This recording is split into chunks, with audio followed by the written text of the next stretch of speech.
We're talking second chances. Let's go.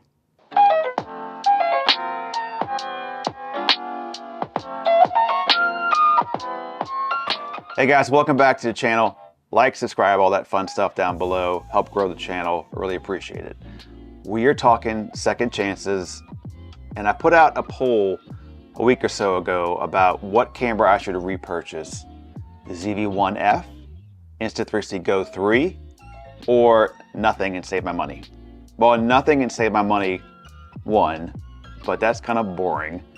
So I decided to not just get one of those, but both of them. But a caveat, I did not get the ZV-1F, I got the ZV-1 Mark II. That will be on a different video, and I'm using her right now, right here. When I cut back and forth, the one down here is a ZV-1 Mark II, if you care. All right, this is about this guy right here. So I did a review on this camera and did a return video on this camera a while back and got a little bit of flack in the comments about just being a whiner and all this other stuff. You need to have another perspective when it comes to these tech reviews. It can't all be shiny and roses. You need to know all the things that were not so great. And this was a completely honest opinion of mine. I was not sent the camera or anything. I was not given this camera to make this second chance review either. I went out to B&H, I found it used for $304 and decided to give it a try because I wanted to see the color black, and there was a couple things I learned that I could fix that I had a problem with when it comes to working with the camera. I also looked at some of the footage I did get in Hawaii and kind of played around with it more and was like, you know, at times it's okay.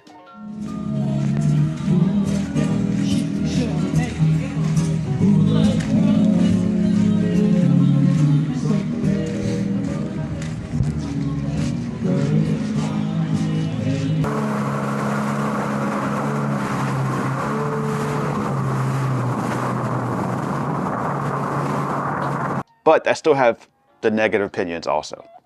So let's talk about Insta360 Go 3. Is it for you? So just like you, I watched all the reviews, or a lot of reviews out there on the Insta360 Go 3 when it was first released.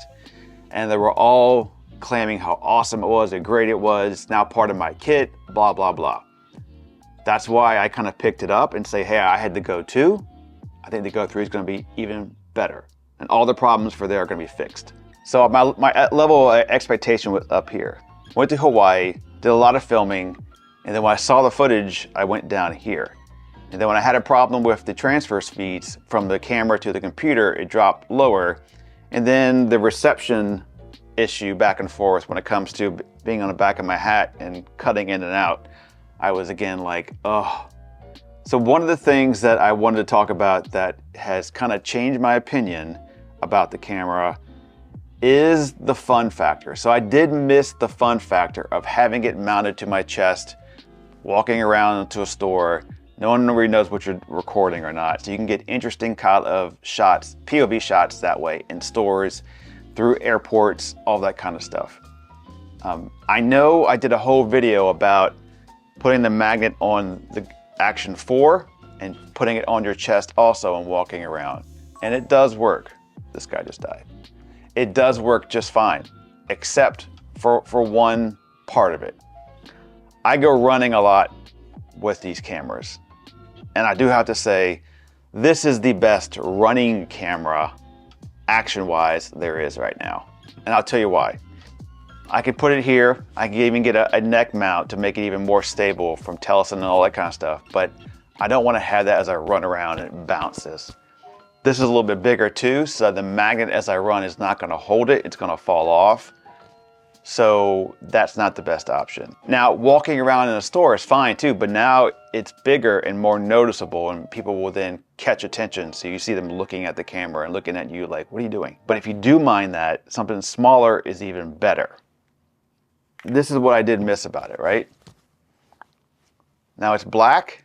I have a black shirt on. It goes right in. You don't even really see it.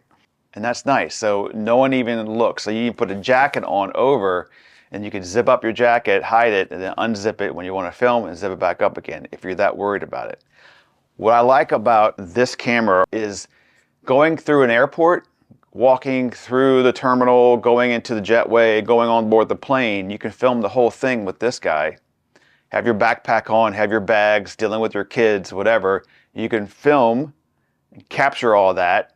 You think you're going to grab your GoPro and walk and film this way, but you want to say, hey, I can't carry all the bags, I can't carry this, so I'm just going to go ahead and not film. Or film a little bit and then put it back away real fast. And it's just, you miss stuff. I also like capturing the audio coming from the airplane, from the captain talking, so that's cool to have. Mostly cloudy skies, currently 26 degrees. It's our pleasure having you on board. We'll talk to you airport. You can cut it and use it in your video later on.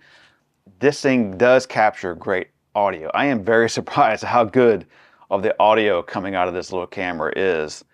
I mean, it's right up there with the newer GoPros and the Action 4 for audio wise. There's no complaints on that. So this is kind of why I went back to it again.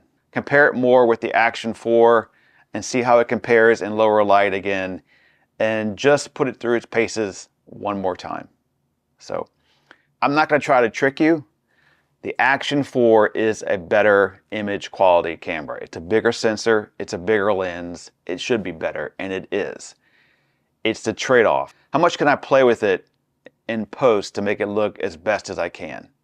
And that's what it's about for me. Some folks don't want to do anything in post. All they want to use is their camera and their phone. And this is a whole nother thing about Insta360.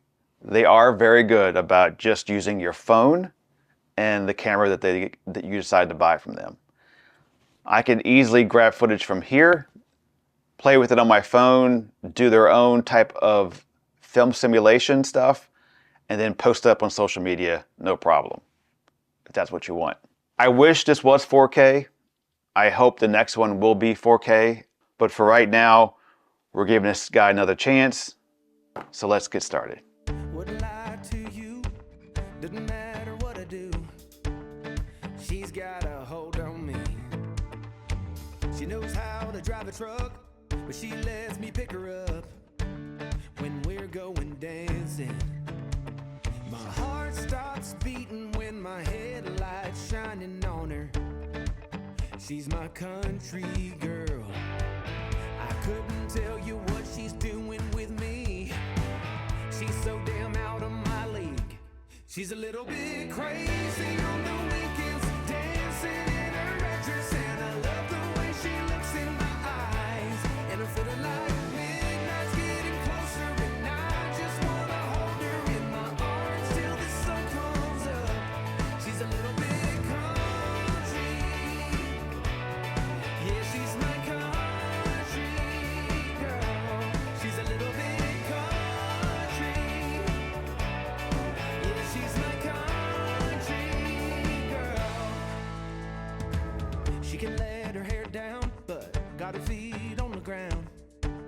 I can't get enough of her. Get that sweet smile. So we're gonna go back and forth between these two cameras on my chest. Just notice right now it's in between my breastises, so it's kind of angled. So you can always adjust that.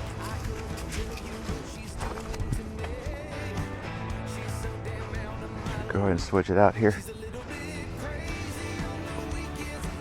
Why not? So there, that's a little more obvious, I guess, but it can be done.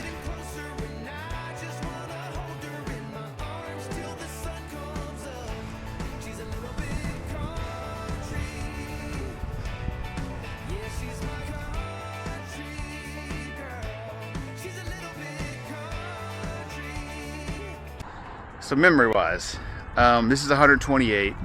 Is it too much? For me it is, because I'm the type of person that likes to get footage off of things quickly and move on to something else. I think it's like holding the camera down when you have too much stuff on it. That's a weird thing I have, but anyway. 64 gigabyte is plenty enough. If I wasn't buying this thing and I had a choice between 120 and 64, I would grab the 64, save a little money right there, because you're probably not going to use all that. It showed 5 hours of 2.7K recording at 128 gig. I'm not going to record 5 hours with this thing. That's crazy. If I go on a trip, let's say even a week-long trip, it shows almost 5 hours of 2.7K footage that'll be allowed to be put on here before you run out of memory on 128 gig. I am not going to film for 5 hours on this camera. If I do, holy moly, I have to go through all that footage. That being said, it gives me the ability to just use this camera as much as I want on my trip, not think about what's on here. Don't pull it off unless it's some great clip you want to put on social media. I would do it through my phone. Just let it stay on here, and then when you get back from your trip, then you plug it in and you dump it all off and you make your video. So guys, I want to show you now, for me, why this is a better running camera than it was before. Besides it being such a small form factor, it can go on the chest with your mount and you can totally forget about it, leave it on your chest, have a good run, record when you want to record, all that kind of fun stuff, stick it on a street sign, etc. Is that I complained before because I only had 2 options on here. So you set up ahead of time in the app. You would go here and basically you would set up single press and double press. And for single press, I have basically 2.7K set up. And then for double press, I have the freeform factor. So it's 1440p at 50 frames per second. But I had no other option. So if I want to take a picture, I want to do a time lapse, I want to do anything else the camera can do, I couldn't do it because I don't have this base station with me. I had taken the small camera with me. Well, I didn't realize that if you have an Apple Watch, you have an app now on here from Insta360, if I can find it, that you can go on and you can connect. So I'm running and I just had this on my chest. I can connect. And then from here, I can go in and have my options for photos. I can do an HDR photo. I wouldn't do star lapse on a run, but I would do an HDR photo or a regular photo. And if I want to do that, I can go over to standard video and then do freeform video, time lapse, time shift, all that fun stuff, even slow motion. So I'm going to hit that. And then it's recording a slow motion right now. So this feature gives me pretty much unlimited use or full potential use of the Go 3 while I'm on a run, on the go, and just have the camera itself and not have the base station here with me. So good job, Insta360. If you use your Apple Watch, it then records GPS data, which then in the desktop app for Insta360, you can go in and add widgets to your footage of lat and long, north, south, east, west, your speed, kilometers, miles per hour. Just adds more funness. Funness, it's a word.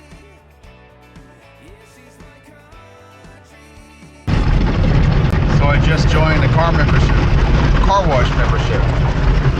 This is my favorite place because they give you towels to wipe it down. I'll show you.